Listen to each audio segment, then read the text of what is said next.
Factory of 364.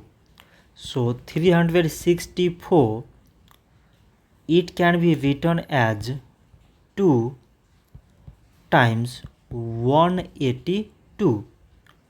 2 times 182 means 364. Now 182, it can be written as 2 times 91. 2 times 91 means 182.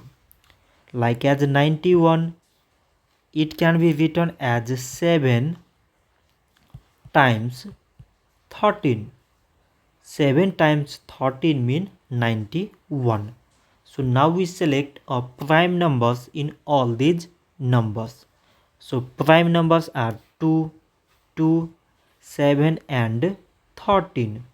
So we can write 364 is equal to product of all these prime numbers, that is 2 times this 2 times this 7 times this 13. So this much for today, and thanks for watching.